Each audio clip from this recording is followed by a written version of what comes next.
এই জায়গার নাম হলো সিদরাতুল মুনতাহা। এখানে একটা বড়ই গাছ আছে, এটা হলো আমার লাস্ট ডেস্টিনেশন, বর্ডার এরিয়া। এর উপরে আমি যেতে পারবো না, পাখাগুলো জ্বলে যাবে, যাওয়ার পারমিশন নাই। তার মানে ফেরেশতা যেখানে শেষ, বিশ্বনবীর খেলা এখানে শুরু, ঠিক কি না? মানুষের আসল রূপটা কি, মানুষ আসলে কেমন, এ নিয়ে মানুষেরই গবেষণার শেষ নাই। আপনারা একজন জার্মানি দার্শনিক আছে কার্ল মার্কস, উনি অনেক গবেষণা করে পাইলেন মানুষ হচ্ছে পেট সর্বসুজি। আরেক দার্শনিক আছে, ওনার নাম হচ্ছে ভ্লাদিমির লেনিন, ওনার বাড়ি হচ্ছে রাশিয়া, উনি রাশিয়ান স্কলার ফিলোসোফার। উনি এসে বললেন না, মানুষের আসল সমস্যা হচ্ছে যৌন সমস্যা, সেক্স সমস্যা। চার্লস ডারউইন ইংল্যান্ডের আরেক দার্শনিক, উনি এসে বললেন তারা দুজন যা বলছে সব ভুল বলছে, আসলে মানুষ মানুষই না, মানুষ হলো বান্দর, মাথার তার যদি একটু ঢিলা হয় যা হয়।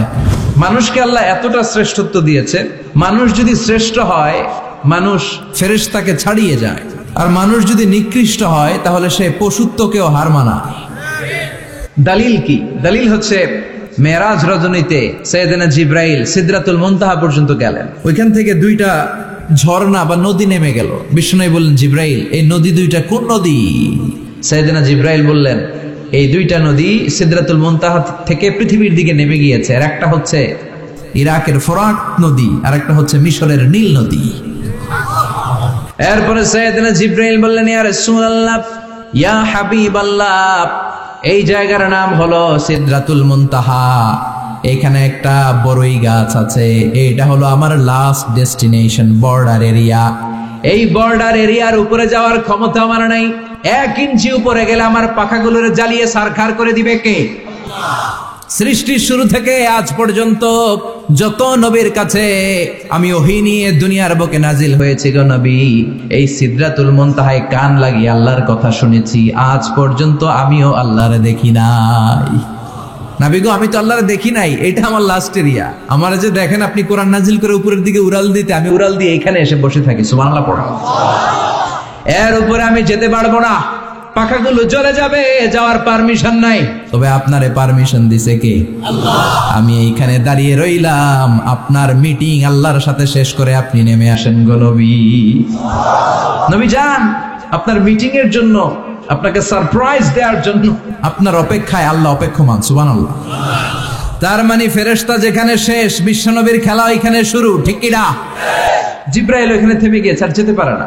জিবরাইল যেখানে শেষ, বিশ্বনবীর যাওয়া শুরু। তার মানে মানুষ যদি শ্রেষ্ঠ হয় সে ফেরেশতাকে ছাড়িয়ে যায়, আর মানুষ যদি নিকৃষ্ট হয় তাহলে সে পশুকেও হার মানায়, ঠিক কি না? আপনি কখনো শুনছেন একটা সিংহ আর একটা সিংহকে মারে? একটা বাঘ আর একটা বাঘকে মারে না, একটা হরিণ আর একটা হরিণকে মারে না, একটা হাতি আর একটা হাতিকে হত্যা করে না, কিন্তু একটা মানুষ আর একটা মানুষকে হত্যা করে না। আপনি কখনো শুনবেন না যে একটা বাঘ আর একটা বাঘকে হত্যা করে 10 টুকরা করছে? শুনছেন? একটা হাতি আর একটা হাতিকে মেরে 30 টুকরা করছে, শুনছেন? কিন্তু মানুষ আর একটা মানুষকে শুধু নৃশংসভাবে হত্যাই করে না, হত্যা শেষে তাকে 10 টুকরা করে, 15 টুকরা করে, 30 টুকরা করে বস্তাবন্দি করে। চিল্লা এখন ঠিক কিনা? পাওয়া যায় না এরকম লাশ? গুম করে ফেলছে, ক্রস ফায়ার করে ফেলছে, মেরে ফেলছে, হাত পা বেঁধে, চোখের রশি বেঁধে বস্তার ভিতরে ভরে ক্ষেতের মধ্যে ফেলে দিচ্ছে। 3 দিন 4 দিন পর এরকম লাশটা ফুলে উঠছে, পাওয়া যায় না। পত্রিকায় বিভৎস লাশ দেখে আমরা অবাক হই। কোন প্রাণী এমনটা করে না, মানুষ মানুষকে মেরে টুকরা টুকরা করে। একটা ছাগল বনের সব ছাগলগুলোরে মেরে ফেলতে চায় না, একটা হাতি ওই জঙ্গল থেকে সব হাতিগুলোকে শেষ করে দিতে চায় না, কিন্তু মানুষ আগুন জ্বালিয়ে জনপদের পর জনপদ ছারখার করে দেয়, গুলি মেরে এলাকার পর এলাকা ঝাঁঝরা করে দেয়। দ্বিতীয় বিশ্বযুদ্ধের সময় আমেরিকা জাপানের 2টা সিটিতে 2টা বোমা মেরেছে, হিরোশিমা নাগাসাকি। হিরোশিমাতে মেরেছে লিটল বয়, নাগাসাকি শহরে ফেলেছে ফ্যাট ম্যান। যে পাইলট গুলো বোমা মারতেছে নিচে, ওই পাইলট গুলো মানুষ না? মানুষ। আর যাদেরকে মারার জন্য মারতেছে তারাও কি মানুষ? মানুষ এতটাই নিকৃষ্ট হতে পারে, সে তার জনপদের সবাইকে সারখার করে দেয়, তার গোষ্ঠীর সবাইকে মেরে ফেলতে কুণ্ঠাবোধ করে না। চিল্লা এখন ঠিক কিনা? এজন্য আল্লাহ ডেকে বললেন লাহুম কুলুবুল লা ইয়াফকাহুনা বিহা ওয়া লাহুম আ'য়ুনুল লা ইউবসিরুনা বিহা ওয়ালাহুম আযানুন লা ইয়াসমাউনা বিহা উলাইকা কাল আনআমি বাল হুম আযাল উলাইকা হুমুল গাফিলুন। আল্লাহ বললেন ওদের চোখ আছে, ওরা চোখ দিয়ে দেখে না। হৃদয় আছে, হৃদয় দিয়ে তার ভাইয়ের জন্য তার মায়া লাগে না। কান দিয়ে আকুতি চিৎকার এই কথাগুলো শুনতে পায় না।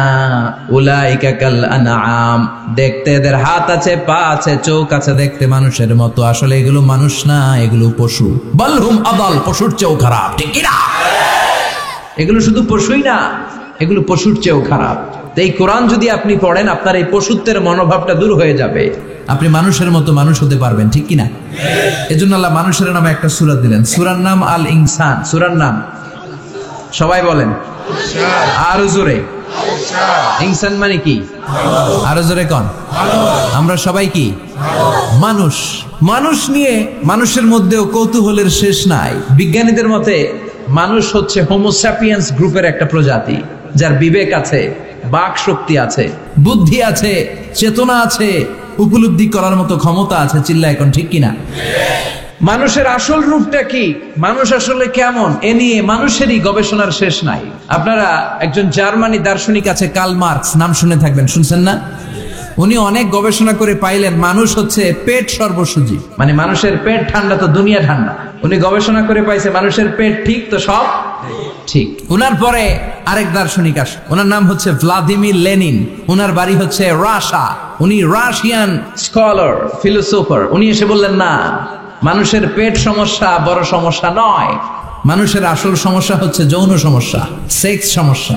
মানুষের সেক্স ঠান্ডা তো সব ঠান্ডা। চার্লস ডারউইন, ইংল্যান্ডের আরেক দার্শনিক, উনি এসে বললেন তারা দুজন যা বলছে সব ভুল বলছে। মানুষের পেটের সমস্যা আসল সমস্যা না, মানুষের সেক্স সমস্যাও আসল সমস্যা না। আসলে মানুষ মানুষই না, মানুষ হলো বান্দর।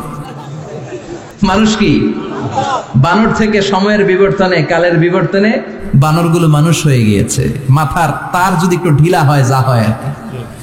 তাহলে একদল বলে মানুষের পেটের সমস্যা বড় সমস্যা, আরেক বুদ্ধিজীবীরা বলে মানুষের খাদ্যের সমস্যা বড় সমস্যা, কেউ বলে যৌন সমস্যা বড় সমস্যা, আরেক আবাল বলে মানুষ মানুষ না, মানুষ হলো বান্দর। আল্লাহ বলে একটাও ঠিক কইতে পারে নাই, ঠিক কিনা? আল্লাহ বলে মানুষ তাদের পেটের সমস্যা বড় সমস্যা নয়, মানুষের যৌন সমস্যা বড় সমস্যা নয়, কশিন কালেও মানুষ বানর নয়। মানুষকে আমি আল্লাহ নিজ তত্ত্বাবধানে তৈরি করেছি। মানুষ হলো আশরাফুল মাখলুকাত। মানুষ কি? আশরাফুল মাখলুকাত, গোটা সৃষ্টিকুলের মধ্যে সেরা। এজন্য নূরের ফেরেশতাও মানুষকে সেজদা দিতে বাধ্য হয়েছে। চিল্লা এখন ঠিক কিনা?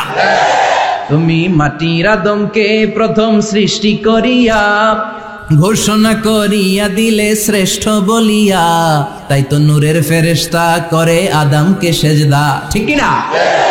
তাই তো নূরের ফেরেশতা করে আদমকে সেজদা, সবার চেয়ে সম্মান দিলে মাটির আদমকে। পড়েন আল্লাহু আল্লাহু তুমি জাল্লে জালালুহু, শেষ করা তো যায় না গে তোমার গুণগান। আল্লাহু আল্লাহু সুবহানাল্লাহ পড়েন। আল্লাহ বলেন পেটের সমস্যা সমস্যা, কিন্তু আসল সমস্যা না। মানুষের যৌন সমস্যা বড় সমস্যা, কিন্তু আসল সমস্যা না।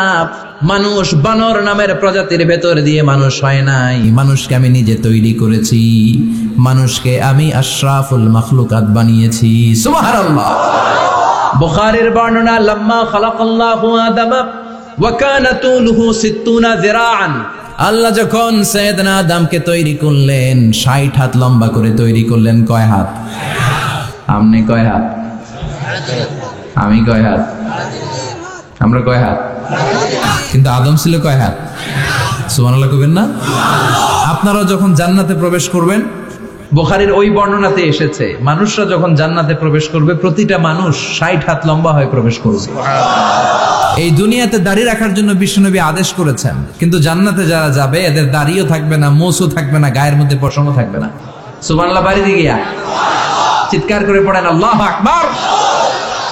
তার মানে মানুষ হলো আশরাফুল মাখলুকাত, গোটা বিশ্বের মধ্যে সেরা। আল্লাহ বললেন আদমকে আমি নিজ হাতে তৈরি করেছি। লাম্মা খালাকাল্লাহু আদম ওয়া কানা তুলুহু 60 যিরাআন, 60 হাত লম্বা করে আদমকে বানিয়েছি। আদমকে সব সৃষ্টির মধ্যে শ্রেষ্ঠত্বের মানদণ্ডে উন্নীত করে আদমকে আমি আশরাফুল মাখলুকাত বানিয়েছি। সুবহানাল্লাহ। আমরা আশরাফুল মাখলুকাত, ভালো লাগে না শুনতে? আমরা হচ্ছি খলিফাতুল্লাহি ফিল আরদ, ইন্নী জাইলুন ফিল আরদি